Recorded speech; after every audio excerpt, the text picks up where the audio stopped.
Hey everyone, welcome back. As always, I'm your host, and this is an American adaptation of British TV. I was so grateful for the response that my last video like this got. People telling me that they felt glad someone understood the feeling, other people texting me to tell me that it inspired them to go and brainstorm some ideas. So I'm here today with another video where I'm just gonna talk. For a while. In fact, that's the whole point of this video, talking. More specifically, when characters have to do it with each other, and how to make it not awful. Does anyone know? Because I'm asking. I don't... Okay, for real. I'll admit up front that dialogue is something that I'm not even close to mastering yet. It's tricky, it's complicated, and unless you do it just right, it can come out pretty mediocre. But I've been known to put out a gem or two. Maybe we should all just hang out and be a bunch of assholes together. Just a big bunch of assholes just sitting in a room, just being assholes. Why bandits?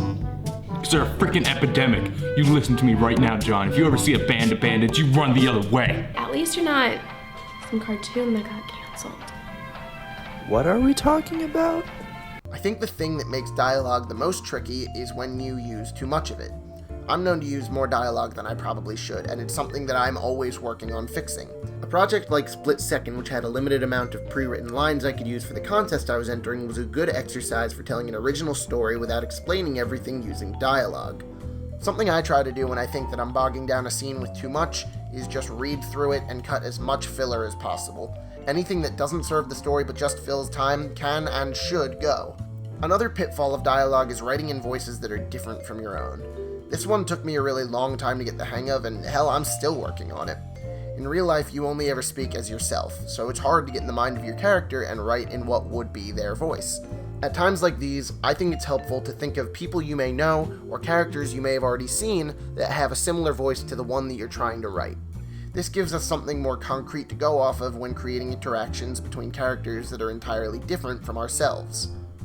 That said, if you asked me for the concrete key to writing good dialogue, I'd tell you that I couldn't tell you. In part, that's because I don't have all the answers. I just have some tips that I wish I would have known when I was just starting out. But also, I don't think there's any one secret ingredient that'll bake perfect dialogue pies every time. The thing that sets writers apart is different styles, which is part of what makes movies so cool. It's also proof that what works for one writer may not be the right answer for another. He's all creativity and ideas. Thoughts and notions. And this one's all data and numbers. 6. To me, the biggest problem is that in real life, we communicate with words, which can make them one of our best tools for conveying realism in a story. But just like the rare spices of the deep, deep desert, misuse of this tool is the kind of thing that'll turn your ordinary rotisserie chicken into something that eats your goldfish and steals your credit card number. Just like how misuse of dialogue can bog down your movie. It's more or less the same thing.